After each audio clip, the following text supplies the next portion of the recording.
Muy bienvenidos a este programa que le hemos dado el nombre de Tiempos de Restauración, y como siempre es un gusto poder entrar en sus hogares a través del canal 558, a través de la señal de YouTube, de nuestro canal de YouTube de Comunidad Cristiana, y estamos muy felices de poder transmitir vivencias, de poder transmitir la palabra, de poder transmitir experiencias que para todos son muy útiles en estos tiempos que estamos viviendo. Así que estamos muy agradecidos a Dios por esta oportunidad que nos da. Hoy tenemos el agrado de contar con hermanos, amigos y siervos de Dios que a continuación los voy a presentar. En primer lugar, Karina Martina de Lirola, y su esposo Diego. Diego es pastor y forma parte del equipo ministerial de la Comunidad Cristiana. Ellos están trabajando en Monte Grande, básicamente, pero también son pastores de aquí de la central, en calle Caseros y Carriego. Así que vamos a conversar para que los podamos conocer un poquito más. Ellos tienen una historia muy rica y realmente uno puede ver la presencia de Dios en sus vidas. Así que, ¿cómo están, hermanos? Bien, bien. La verdad que es una bendición compartir este momento con ustedes y con la audiencia, ¿no? Muy bien. Muy bien. Para conocernos un poquito más, ¿cómo fue? Si bien yo puedo decir, hemos charlado muchas veces esto, pero hay gente que va a ser muy bendecida con esto.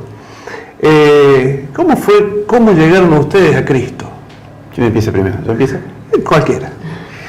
Bueno, yo empiezo porque tuve una infancia y una adolescencia muy difícil. Yo me crié en un hogar donde mi padre es ateo, mi mamá parapsicóloga.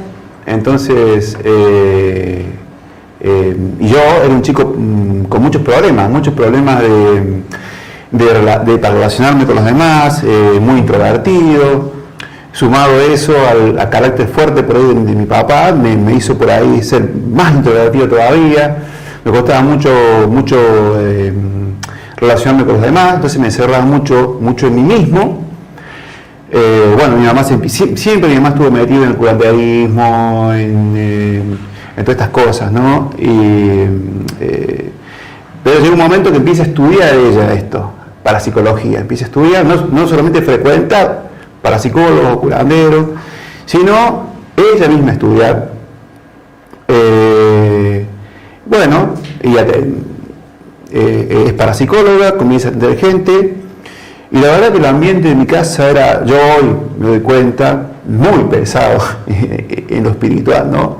Hay cosas muy terribles que pasaban en mi casa, desde caerse cosera, desde... No sé, yo una vez la vi a mi mamá venir por el pasillo y alguien la empujó, algo la empujó. Yo lo vi, yo era adolescente, ¿no? Había un ambiente muy pesado en mi casa. Yo sentía risas en la noche, me despertaba atormentado. Sumado a esto que mi mamá, para hacerme un bien, que no es bien porque todo esto es, obviamente que es del diablo, ¿no? Pero mi mamá me hacía trabajo para mí, yo me despertaba a la noche con mi mamá poniéndome las manos. Cuando yo me despertaba, mi mamá se iba. Yo después le preguntaba y no me quería decir, pero evidentemente hacía algunos trabajos sobre mi vida. Entonces, bueno, yo vivía un tormento. Literalmente era un tormento mi vida, un tormento. Yo creo que si no hubiera conocido a Cristo me hubiera vuelto loco. Yo me despertaba a la noche y dándole trompadas a la almohada, por ejemplo, ¿no? Diciendo, ¿de qué te reís? Pues yo sentía una risa, como si alguien se burlara de mí. Hoy entiendo, cuando conocí al Señor entendí que todo eso eran demonios, ¿no? Hay una carga muy fuerte espiritual en mi casa por lo que mi mamá hacía, ¿no? Bueno, en esta condición estaba yo. Cuando alguien me habla del Señor, yo tenía una familia amiga, que eran todos chicos más o menos de mi edad, un poco más grandes, algunos, otros un poco más chicos, y eran todos amigos míos. Y los más grandes conocen a Cristo y me empiezan a hablar a nosotros, a los dos hermanos más chicos y a mí. Yo primero no quería saber nada, yo no sabía nada, no tenía ni siquiera una formación católica, como muchos tienen por lo menos una formación, digamos, de decir, bueno, conocen de Dios, han leído la Biblia. Nosotros, por lo general, la mayoría de la gente tiene una formación católica, o sea que sabe algo de Dios. Yo nada, absolutamente nada. Es más, un día, antes de ir a la iglesia, me habían hablado del Señor y se me da por leer una Biblia que era de mi abuelo. Cuando yo leo la Biblia y quiero leer la Biblia, para mí era otro idioma la Biblia. Literalmente era... Entonces le pregunto a mi mamá, che, digo, ¿en qué idioma está esto? En español, me dice. Y comienza a leer la Biblia. Le digo, no, deja. O sea, mirá la atadura que tenía yo, al punto, tremendo, ¿no? que no podía leer la Biblia.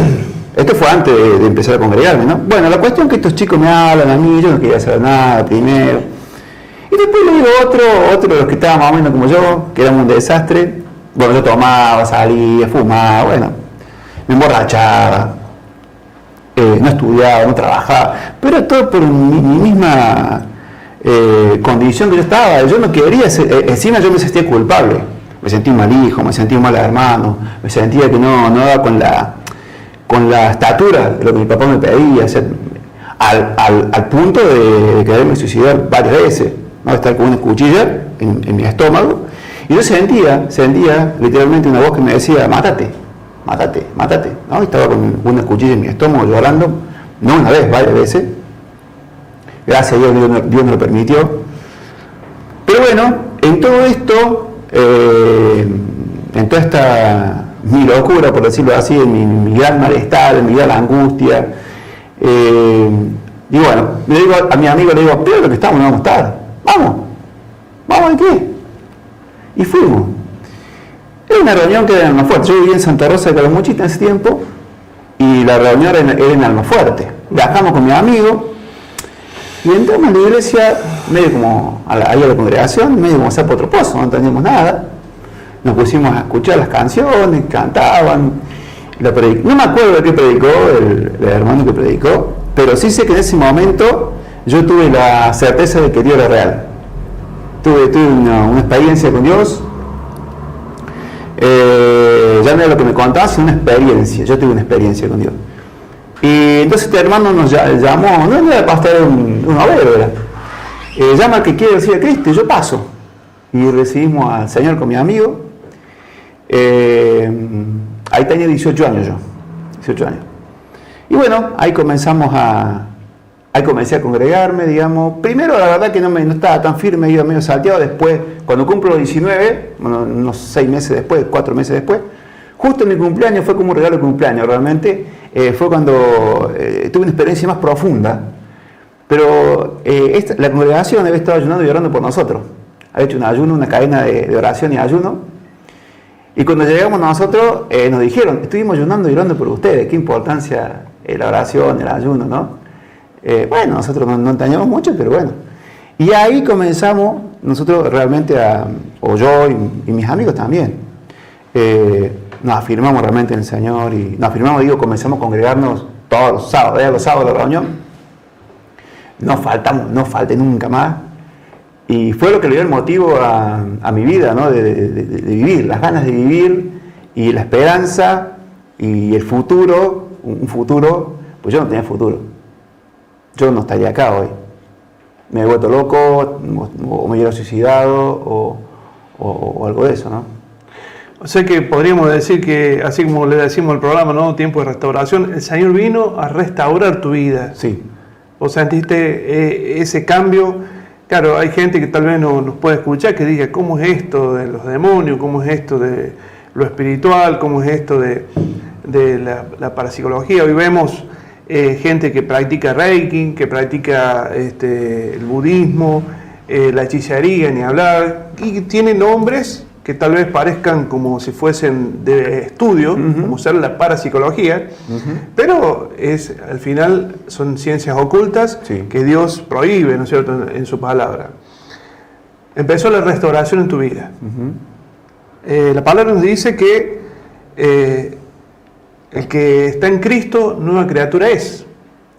Las cosas viejas pasaron, pero en el original dice las cosas viejas van pasando. Y empezó el tiempo de la restauración en tu vida, Diego. ¿Y cómo sigue? Claro, es cierto. El pasar del reino de las tinieblas a la luz fue un instante. Exacto. Es decir, de yo no conocer a Cristo y estar perdido y irme al infierno, pasé a pertenecer al reino de Dios, ¿no? Cuando recibí a Cristo. Entonces pasamos de un instante, eso fue un instante, pero después, como vos decís, por supuesto, viene la restauración de todas las heridas y cosas que había en mi corazón. Y bueno, eso fue, digamos, fue paulatinamente, ¿no? Fue a través de congregarme, la contención de la iglesia fue muy importante, digamos, los hermanos, de estar en un grupo. Creo que eso uno no lo logra solo, no se puede. Una que yo hubiera dicho, bueno, me quedo en mi casa y oro en mi casa. Algunos dicen, bueno, pero Dios está en todos lados, Dios te escucha en tu casa. Sí, claro que te escucha en tu casa, pero uno necesita la familia de Cristo. El cuerpo de Cristo, ¿no? Que es la iglesia. Entonces, bueno, ahí tuve amigos cristianos que en momentos difíciles me ayudaron y me apoyaron. Y bueno, fuimos creciendo, me fui comprometiendo con el Señor, con la iglesia, sirviendo al Señor. Pequeñas tareas, por supuesto, primero. Me acuerdo la primera vez que me hicieron dirigir o abrir la reunión, o sea, empezar a decir unas palabras cuando comenzaba la reunión, me temblaron las piernas, casi me tocaba una rodilla con la otra, pero empezamos, ese fue el principio, empezamos. Y así fuimos creciendo, ¿no? Involucrándonos cada vez más. Bueno, después, a mi esposa yo la conocí, ella se congregaba acá en Río Tercero, ese era un anexo que le decimos nosotros, es decir, una iglesia más pequeña que dependía de Santa Rosa. De Río Tercero. De Río Tercero.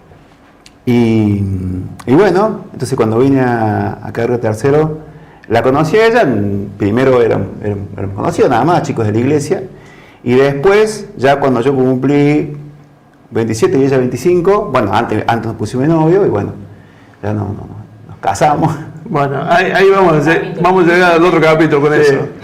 Le vamos a preguntar a Cari, lo de Diego fue tremendo, ¿no es cierto? Pero lo tuyo no es menos importante, ¿no? Vos también necesitaste un tiempo de restauración en tu vida. Sí, yo, bueno, tuve la bendición de conocer al Señor de muy chiquita, niña, en una situación muy difícil, en una situación de mucha tristeza.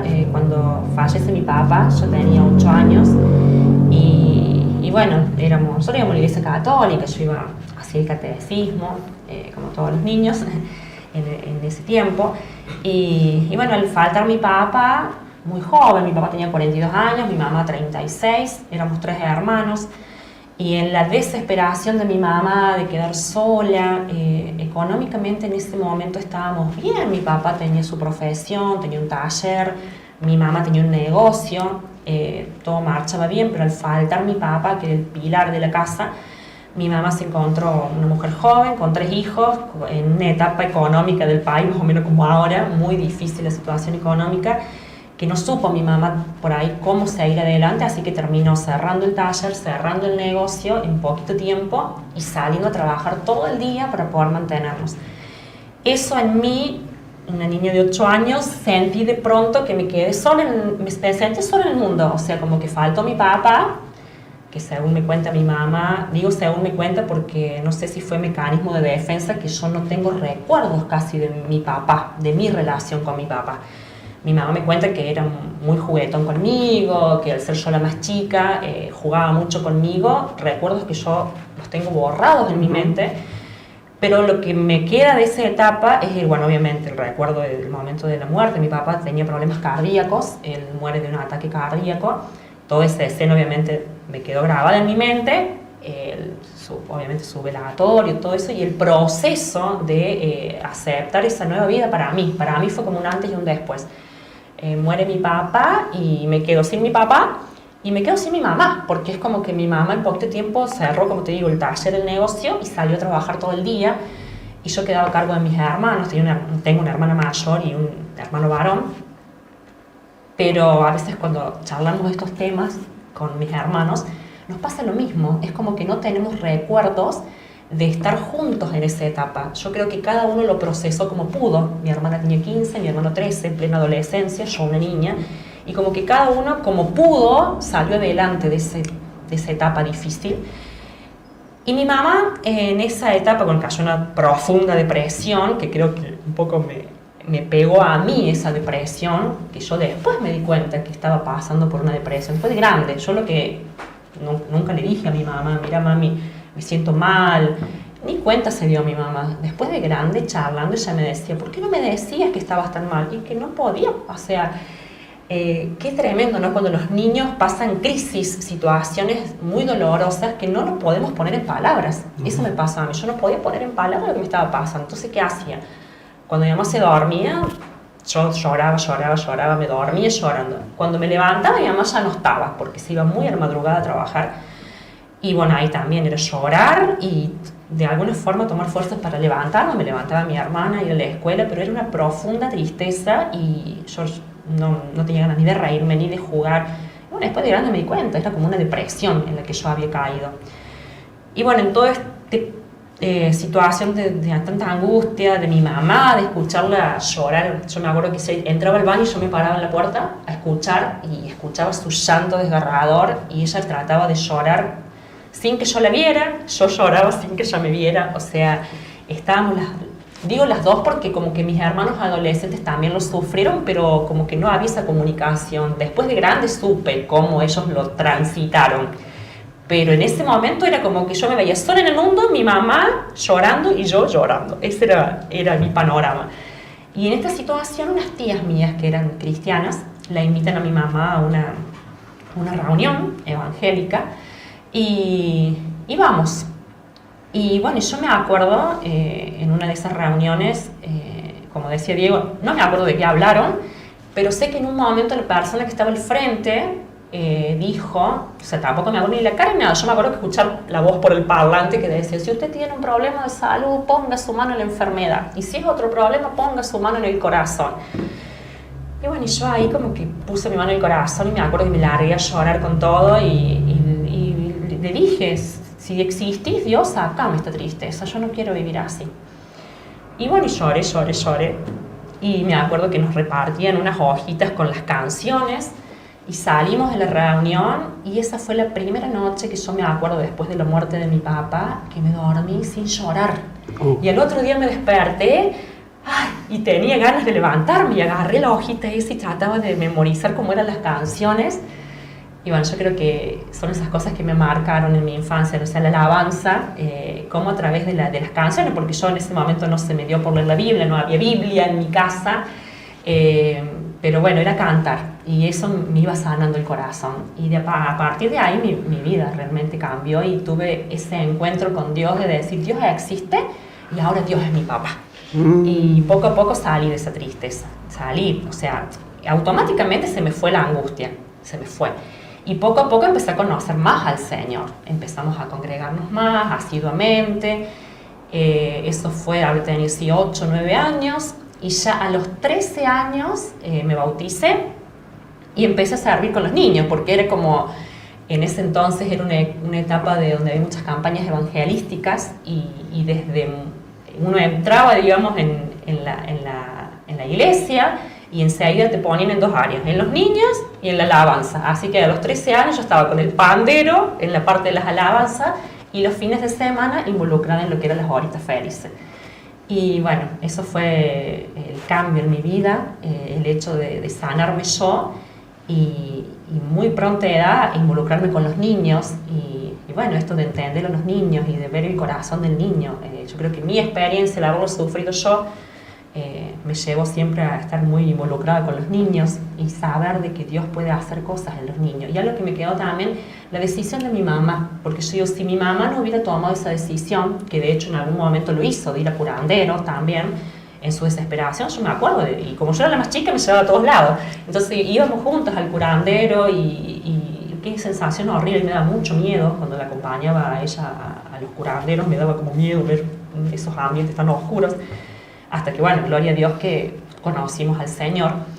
Y la decisión esta de mi mamá, ¿no? Digo, de llevarme con ella a la iglesia y darme la oportunidad de conocer a Cristo. Si no hubiera sido, yo creo, esa decisión de mi mamá de decir, vamos por este lado, y me permitió conocer a Cristo, ¿no? A través de ella, yo realmente le agradezco al Señor. Qué importante nuestra decisión como padres, ¿no? Hacia dónde llevamos a nuestros hijos, ¿no? De paso, digo, le mandamos un saludo a Amanda, que en algún momento nos va a estar viendo, ¿no es cierto? Seguro. Le mandamos un saludo a Amanda y realmente damos gracias a Dios por la decisión que ella tomó en su momento de poder decidirse decidirse por Cristo, ¿verdad? Ahora, en los dos coincide algo, ¿no es cierto?, que es lo que nosotros le decimos el nuevo nacimiento. Porque hay gente que busca llenar el vacío. Diego, vos contabas de ese vacío grande que tenías en tu vida y de que, bueno, a través del alcohol, a través de la salida, de las amistades, bueno, y hasta aún vino esa intención de quitarte la vida, ¿no es cierto?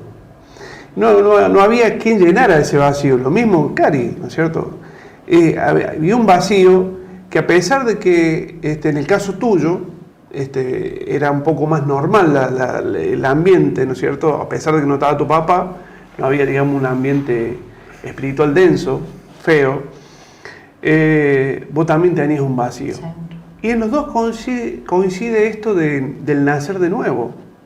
El nacer de nuevo que Jesús los enseña en el Evangelio de Juan, ¿no es cierto? ¿Cómo podemos explicarle a los que nos están viendo, a los que nos están oyendo, ese nuevo nacimiento? Y o sea, una experiencia tan espiritual y tan profunda, ¿no? Es como, en el caso mío, fue en ese momento de tanta oscuridad y de angustia, de decir, Dios existís, la realidad de Dios como Padre, eso a mí me cambió. O sea, me llevó en ese momento, digamos, el primer momento que tuve mi primera experiencia con Dios fue el hecho de saber de que había un Dios real que me sacaba la tristeza. Pero a medida que, desde muy chica, ¿no?, porque yo me bauticé a los 13 años, entendí que no era solo el Dios papá que me ayude en mis necesidades, sino que me sentí pecadora, me decía una niña pecadora.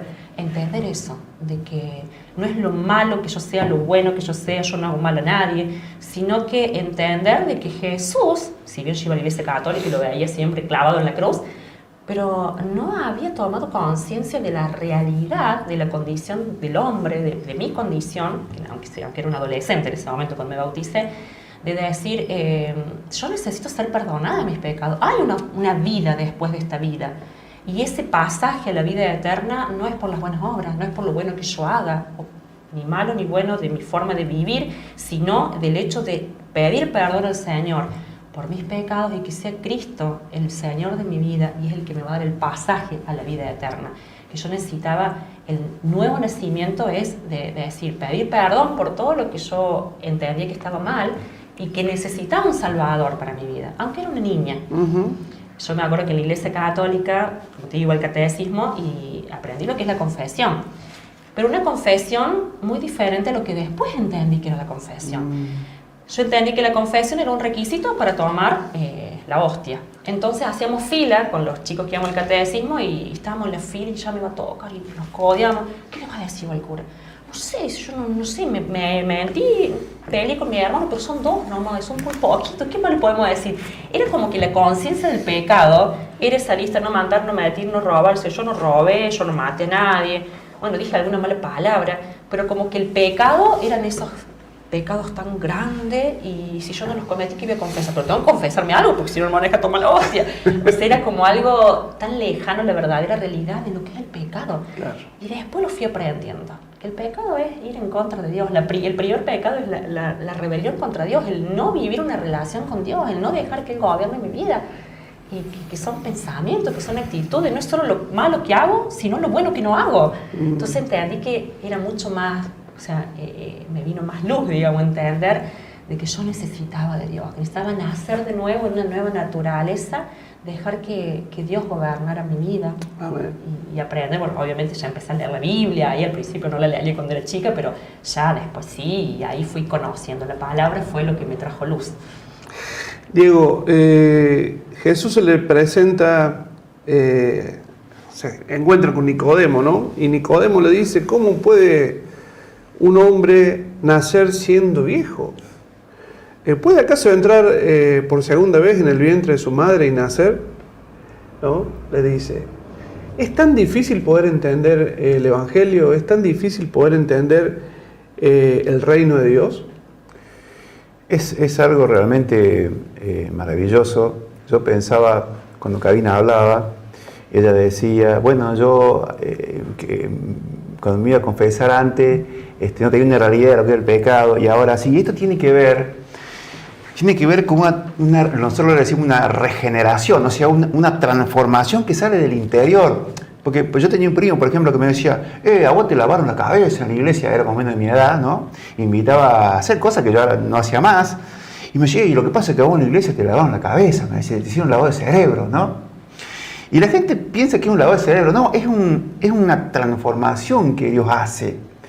Entonces, Dios transforma tu interior de tal manera que es un milagro, es realmente algo milagroso. A veces uno dice un milagro físico y ve, no, bueno, Dios hizo que un paralítico caminara, Dios hizo que un ciego viera, y es tremendo.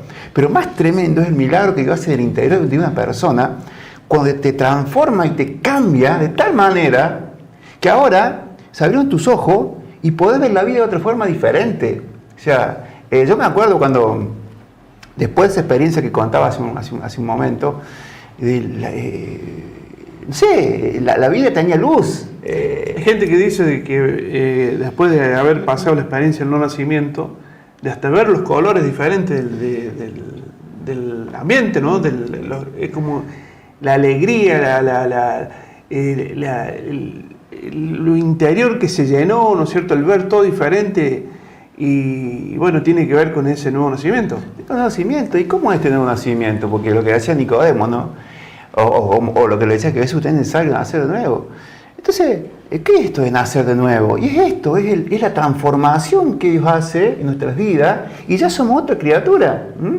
Dice la palabra, las cosas viejas pasaron, es que todas son hechas nuevas, ¿no? Porque realmente somos otra, es algo extraordinario, es un milagro, somos otra criatura. Ese nuevo nacimiento es la regeneración, es la transformación que Jesucristo hace cuando lo recibimos como Señor. ¿Y cómo es esto? Es por la fe. Es decirle, sí Señor, te acepto como mi Señor, como mi Salvador. Y al instante que uno hace eso, cuando uno lo hace de corazón realmente, hay realmente una transformación. Y pasamos de las tinieblas a la luz, pasamos de estar perdidos a ser un hijo, como decía ella, un hijo y una relación con Dios real. O sea, no es una religión. Porque algunos dicen, bueno, ahora te fuiste a esa religión. No es una religión, es una relación que te cambia la vida. Amén. Es una relación con Dios. Nadie que tiene una relación con Dios puede ser el mismo. Nadie que tiene una revelación de quién es Dios puede ser el mismo. Automáticamente, cuando vos tenés una revelación de Dios, que sucede con ese nuevo nacimiento, automáticamente hay un cambio. ¿Cuál es ese cambio? Y de que tiene una experiencia personal con Dios. Nadie que ve a Dios puede ser el mismo. O que tiene una experiencia con Dios puede ser el mismo. Amén, amén. Cari, y después de que viene toda esta experiencia, vos desde chiquita, ¿no es cierto?, empezó tu carga con los niños. Sí, otra de las cosas que a mí me cambió la vida es esto de también de muy temprana edad, entender que mi vida tenía un propósito.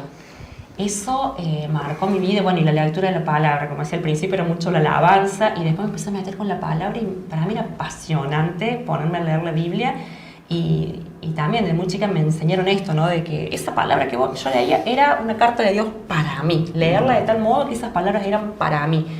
Y bueno, y tener esta revelación, digamos, de entender de que Dios me había hecho, me dio la oportunidad de conocerle, pero no solamente para sacar mis tristezas, mis angustias, para hacerme feliz, sino que había un propósito de Dios en mi vida. Y era mi necesidad siempre decir, Señor, mostrame cuál es tu propósito, mostrame cuál es tu propósito. Yo quiero servirte. Y bueno, como te decía, de muy chica empecé con las horitas felices. Después me tocó tomar la decisión de elegir una carrera, porque hice el secundario. Y bueno, y en un momento dije, no quiero estudiar, porque era tanto esto de estar enfocada en las cosas del Señor que ya me imaginaba siendo misionera y yéndome no sé dónde. Y me acuerdo que un día fui y le dije al pastor, yo no quiero estudiar, pastor, yo quiero estar toda en la iglesia. Bueno, y gracias a Dios que el pastor con sabiduría me dijo, no, tenés que prepararte, tenés que estudiar. Ay, pero bueno, que no, es cierto que pierdo el tiempo adentro del colegio. Y bueno, eran esas etapas de adolescencia con todas las ganas. Sí. Y bueno, y empecé, bueno, obviamente orando, estaba esa vocación en mí de la docencia y elegí estudiar profesora en educación preescolar. Y bueno, realmente qué bueno que es cuando uno escucha el consejo, y aunque me costó lágrimas, porque yo, ¿por qué el pastor me dice esto? El pastor me tiene que decir que no, que está bien, que yo me quiero ir a donde él me mande, porque si me manda a irme de misionero por ahí me voy. Y no era el momento, no era la forma, y bueno, entonces esto de obedecer aunque uno no entienda, y lloré, digo, no, tengo que estudiar. Y el Señor me respaldó, me ayudó a poder estudiar, a poder terminar la carrera. Y paralelamente, o sea, mientras estudiaba, nunca dejé de servir, de estar involucrada en las horitas felices y trabajando en medio de los niños, en enseñanza, llevando a los niños a conocer a Jesús. Qué bueno, qué bueno. Y llega un momento donde el Señor, de 2 caminos, va queriendo hacer un camino, ¿no es cierto, Diego? Así es. Y se conocen ustedes. ¿Y cómo fue ese tiempo? Claro, nosotros en realidad nos conocíamos de hace muchos años porque nos congregamos, si bien yo estaba en un anexo, que era en Santa Rosa, porque lo que yo no conté es que después había un anexo en Santa Rosa. Entonces yo me congregaba en Santa Rosa, porque yo dije que empecé en Almafuerte, lo cual es cierto, pero después había otra iglesia en Santa Rosa y yo me congregaba ahí, que ahí era yo de Santa Rosa. Pero yo venía para Río Tercero, así que en realidad nos conocimos hace muchos años, nos conocimos prácticamente adolescentes. Pero bueno, cuando yo tenía unos 24 años, 24 fue cuando te hablé a vos, 24 años, ya tuvimos otro acercamiento, digamos, y bueno, empezamos a orar, nos pusimos de novios, y bueno, siempre... Yo tenía mucho, ¿cómo digo? A ver, mucho, la palabra no es miedo, la palabra es, como no quería meter el pie, digamos, en esto, ¿no? Del noviazgo. Yo quería estar seguro que esto fuera de Dios, ¿no? Entonces tuve mucho tiempo para orar, para buscar al Señor. Digo, Señor, quiero entender tu voluntad realmente en esto, no quiero... Yo nunca tuve novia, la primera novia fue ella, y no quería tener una novia y equivocarme y dejarla y después y andar probando, no quería eso. Yo quería realmente cuando me pusiera de novio que realmente fuera para casarme. Claro. Entonces oré mucho hasta que realmente tuve la convicción, digamos, de que ella iba a ser mi esposa. Inclusive Dios me dio una palabra, ¿no? ¿Ah, sí? Sí, la alegoría de la mujer virtuosa aquí en la Yare. Muy bien. Proverbio 31. Claro. Está alta la vara. Y esa fue la palabra que Dios me dio para mí. Y bueno, entonces hablamos con ella, hubo ahí un sí, un no, hasta que fue un sí. Hasta que fue un sí.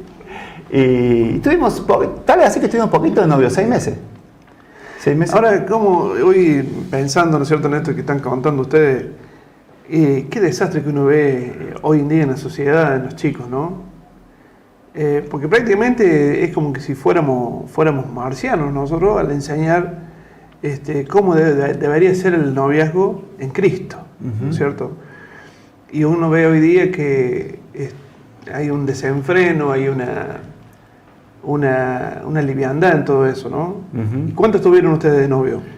Bueno, yo estuve 6 meses de novio, pero previamente, ya la conocí hace mucho tiempo a ella, y previamente orando mucho, ¿no? Orando mucho porque sabía que era un paso muy importante, no quería equivocarme porque sabía que casarme era una enorme bendición, pero también si uno se equivoca es para toda la vida, ¿no? Una responsabilidad muy grande. Claro, es para toda la vida. Se ponen de novio ustedes, ¿cierto? Estuvieron 6 meses y hay gente que pasa años, ¿no? Claro, la experiencia no es la misma en todos los casos, ¿no? ¿Pero a ustedes les funcionó?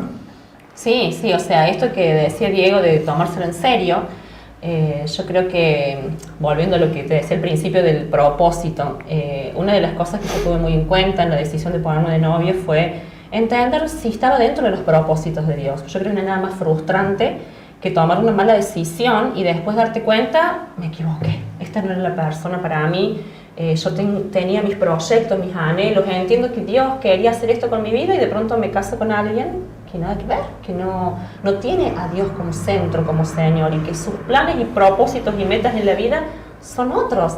Vos recién decís de que nuestros caminos se unieron y formamos un solo camino. Y eso es lo que tenemos que entender cuando nos vamos a poner de novios. Es alguien que te va a acompañar en este camino de la vida hasta que el Señor venga o hasta que tengamos que partir. Por eso es importante tomar buenas decisiones cuando nos ponemos de novios y en el caso nuestro es como que, bueno, noviazgo corto, dicen matrimonio para toda la vida. Entonces, en ese lapso del noviazgo, estábamos enfocados en lo que iba a ser nuestro matrimonio. No alargamos los tiempos, sino que, bueno, fue el tiempo que demoramos, yo creo, en organizar el casamiento. Sí. Porque los dos entendíamos que era el momento que teníamos que ponernos de novio, que era la voluntad de Dios. Y, bueno, eran solo los preparativos y casarnos. De hecho, la Biblia no habla de noviazgo, sino que se comprometían, se desposaban y se casaban. Yo creo que implica eso, ¿no? Mucha madurez y búsqueda del Señor. Hoy día vemos a la juventud que prueban un tiempo con uno, un tiempo con otro, ¿no es cierto? Y eso realmente hace que se desvirtúe, ¿no es cierto?, la importancia del noviazgo, ¿no es cierto?, y obviamente del matrimonio. ¿Cuántos chicos son? No me refiero dentro de la iglesia, sino cuántos chicos son los que se ponen de novio para probar o para tener relaciones o lo que fuera, y cuántos son al revés aquellos que lo hacen para buscar una pareja para toda la vida, ¿no es cierto? Entonces es importante eso. ¿Se casan y hace cuánto tiempo de esto, Cari? Y vamos a cumplir en noviembre 24 años de casados. 24 años de casados, sí. Qué bueno. Tienen 3 hijos. 3 varones. 3 varones, Joaquín, el más grande, también casado. Casado. O sea que pueden venir las bodas de plata, ¿sería? El año que viene. Las bodas de plata, siendo abuelo, ¿podría ser? Sí, podría ser. Esperamos. Ojalá que sí, ojalá que sí. Podría llegar a ser. Regalito de aniversario. Bueno, después viene David. Y Emanuel, el más chiquito. El más chiquito. Pero con David hay algo diferente al resto. ¿Cómo fue eso? Fue un capítulo aparte de nuestras vidas. Sí, fue en su momento difícil. Cuenta un poquito cómo es David para que la gente no sepa. Lo conocen. Bueno, nuestro primer hijo fue Joaquín, que nació cuando yo tenía 26 años, y luego nació David al poquito tiempo, se llevan 2 años de diferencia. Y bueno, muy diferente, una experiencia muy diferente por el hecho de que cuando él nace nos dicen de que posiblemente tenía síndrome de Down. Era como medio confuso el diagnóstico porque él era un bebé que tenía ciertos rasgos pero otros no. Entonces fue como ese espacio de tiempo hasta determinar el diagnóstico. Fue muy angustiante porque es como que al no decirnos de entrada, o hoy por hoy con toda la tecnología que hay, ya en el embarazo pueden detectarlo. Entonces como que no estamos preparados para ese diagnóstico y nos costó mucho. A mí su primer momento obviamente fue choqueante, lloré mucho. En poco tiempo, después enseguida digamos que entendí, lo asumí como que estaba dentro de los planes de Dios, de que Dios había enviado a David con esa condición, con un propósito. Y bueno, lo fuimos sobrellevando, pero lo que tuvimos que, a ver si se entiende lo que quiero decir, lo que tuvimos que dejar en las manos del Señor eran nuestras expectativas. Yo creo que cuando nace un hijo, uno tiene la expectativa. Primero que si es nena o es varón, que quiere el primer hijo, que sea nena y sea varón, es una expectativa. Después, en cuanto a la condición de David, siempre dice y contra que sea sanito, generalmente se dice eso. Y bueno, él nació con esta condición y fue dejar en manos de Dios nuestras expectativas, porque era rendir delante del Señor nuestras expectativas de proyecto de vida. En esos días que me lloré la vida, todo el tiempo lloraba, era como que yo ya me proyecté a su juventud, a su adultez, y yo lloraba y decía, ay, él no se va a poder casar, él no va a poder tener hijos, él no va a poder estudiar, y todos los no va a poder. Y eso me trajo mucho dolor, mucha frustración, mucha angustia, y bueno, entre paréntesis, los por qué nos tocó, qué hicimos mal. Y bueno, después fue un proceso también de entender de que Dios lo había enviado con un propósito, no era por culpa de nadie, no era ni siquiera físicamente, nos hicimos los análisis genéticos, no había una predisposición genética de ninguno de nosotros dos, éramos muy jóvenes en ese momento. Y bueno, y entendimos que era parte del plan de Dios. Aceptar la condición de David y cómo David ha sido una bendición tremenda para nuestras vidas, para nuestra familia. a través de esta enfermedad o esta condición de David, nos llevó a tener muchas oportunidades de conocer familias, de ayudar a otras familias, de conocer otros niños también con discapacidad y poder ayudar a otros padres y aprender, porque aprendemos mucho hasta el día de hoy, que él tiene 20 años, todos los días es un aprendizaje de la tolerancia, de la paciencia, de las expectativas que tengo del otro y de lo que él nos devuelve.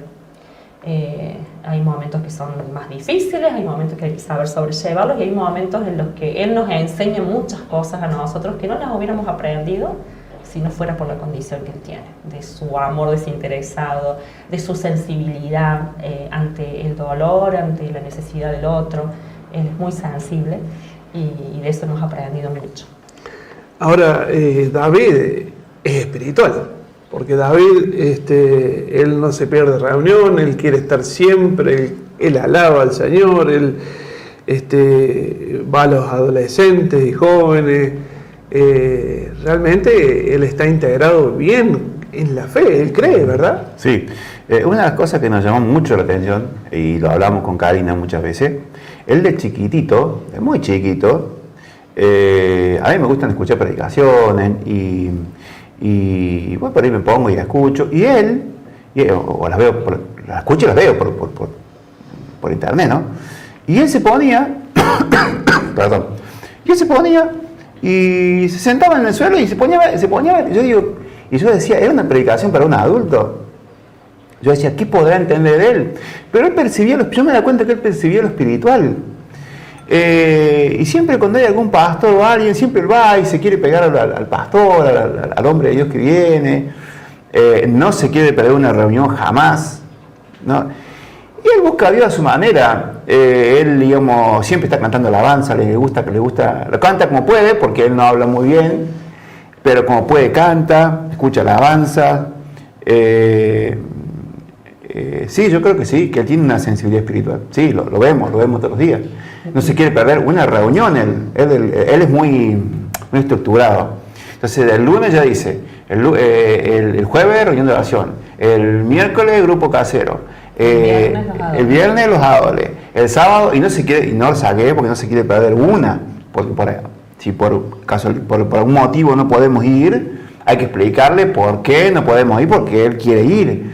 Entonces, sí, yo creo que es muy sensible a las cosas espirituales. Pero nace de él, o sea, está bien, nosotros a todos nuestros hijos le hemos enseñado de las cosas del Señor, ¿no? Pero él tiene una inclinación, una sensibilidad por las cosas espirituales. Qué tremendo. Inclusive personas que han ido a casa, en el grupo casero, cuando van con una necesidad y él tiene esa sensibilidad que a veces la persona no dice nada y cuando Diego sabe decir, ¿hay alguna necesidad? ¿Quieren que oremos por algo? Y él lo señala y a veces la persona se le han llenado los ojos de lágrimas y dice, uy, David se dio cuenta de que estoy con una necesidad. Él percibe, él es muy observador y después ir y darle esos abrazos que termina la persona ahí llorando y recibiendo ese cariño tan genuino. Hay algo muy especial que pasó una vez con Eugenia, psicopedagoga, ¿es Eugenia? La chica es psicopedagoga, con una psicopedagoga que lo trataba él, donde, bueno, ella estaba mal. Ella me contó a mí. Dice, tenés un hijo, dice, maravilloso. Yo estaba re mal, dice. Y yo quise como poner una facha, porque como una... Disimular, porque lo tengo que atender a él. Dice, y él vino y me abrazó. Dice, Y yo como que me quise sobreponer. Y él vino y me abrazó de nuevo, dice. Y yo me di cuenta que él pudo percibir mi dolor, mi angustia, y me hizo reír en el abrazo que él me dio. Era vos. Qué hermoso, ¿no? Qué hermoso el poder conocerlo y ver lo amoroso que es David, ¿no? Lo amoroso, cómo él se da cuenta de todas las cosas, ¿no? Muy bien, Diego y Cari, para aquella gente que nos está viendo y que hemos ingresado a sus hogares y que no conoce a Cristo, ¿cuál podría ser el mensaje para ellos? Bueno, dale cámara. Jesús dijo, ¿esta es la cámara? Sí. Jesús dijo, yo soy el camino, la verdad y la vida. Nadie viene al Padre sino por mí. Hay muchas cosas que uno puede hacer y cree es cierto?, que está haciendo bien y le pone toda la onda y le pone todas las pilas. En el caso, hemos hablado de la familia, hemos hablado de tantas cosas, ¿no? Y uno tiene anhelos, proyectos y quiere que la familia esté bien y quiere muchas cosas, pero hay un solo camino que es Jesucristo. No vamos a ver que nuestras fuerzas no podemos hacer muchas cosas, tenemos un límite, por no que tengamos buena intención, tenemos un límite. Y Dios nos hizo para Él. Dios nos hizo para Él, no para que vivamos una vida independiente, como yo quiero. Bueno, yo quiero hacerlo mejor, pero muchas veces a mi manera. No, Dios quiere que vivamos para Él. Hay un propósito, como decía mi esposa, hay un plan para cada uno de nosotros. No nacimos por casualidad, no, nacimos con un propósito. Y ese propósito es para cada ser humano. Está en nosotros que podamos recibir a Cristo como Señor, aceptarle en nuestras vidas, rendirnos a Él. Y no hay nada más maravilloso que eso, porque ahí realmente vamos a descubrir el propósito y los planes de Dios. Y se cae algo, un velo por decir así, y podemos ver la vida de una forma diferente y caminar ahora, no digo libre de problemas, pero sí de la mano de Cristo, con la fortaleza del Señor. Cari. Bueno, uno de los textos que siempre ha marcado mi vida es: el Señor es mi luz y mi salvación. Y bueno, yo lo que les digo a los que están escuchando, que muchas veces pasamos etapas de la vida que estamos como en tinieblas. De hecho, la palabra dice que el Señor nos traslada del reino de las tinieblas a la luz, y que no nos acostumbremos. Les quiero decir que hay un camino, que se puede vivir en luz, que se puede ver el mundo desde otra perspectiva, como decíamos acá, ver la vida, no solo la creación de Dios, que hasta hay experiencias que han dicho, veo los colores diferentes desde el momento que entregué mi vida a Cristo, sino ver la perspectiva de la situación que estás viviendo, la situación que te toca atravesar. Aunque hoy veas oscuridad, aunque hoy no veas una salida, quiero decirte que el Señor es el que trae luz y el que trae salvación. Y solo es necesario una decisión, la decisión de abrir tu corazón, la decisión de decir, me rindo, ya no puedo más, yo en mis fuerzas no puedo, pero saber que hay un Dios que te ama, que hay un Dios que tiene un plan maravilloso para tu vida y que está a la distancia de tu decisión, de decir, hoy me rindo, hoy abro mi corazón, y empieza ese cambio, esa transformación, esa nueva vida en Cristo. Y se puede vivir en este mundo con tantas cosas caóticas que pasan, con tantas situaciones oscuras, de dolor, de angustia. Basta prender el noticiero para que el día se nos ponga gris, pero si lo miramos desde la perspectiva de Dios, todo tiene otro brillo, todo tiene otra luz, y el Señor quiere que le conozcas, el Señor quiere que le busques. A través de su palabra, si tenés una Biblia a tu alcance, empieza a leerla. A través de personas que conocen a Cristo, acércate. El Señor está ahí esperando que le abras tu corazón. Muy bien, la verdad que quedó muy claro el mensaje y quedó de mucha bendición escucharlos a ellos, la experiencia de vida, la experiencia en el servicio. Diego es pastor, junto con Karina están ellos sirviendo en la obra junto con nosotros, y damos muchas gracias a Dios por esto. Queremos agradecer también a los hermanos que nos están ayudando detrás de cámara, que uno de ellos es Javier Sicar, que maneja la dirección de las cámaras y todo esto, que es todo nuevo. Edgar y Andrea también, que ellos colaboran siempre, y agradecemos al Chañar, al vivero, que nos provee las plantas hermosas que están ayudando al decorado.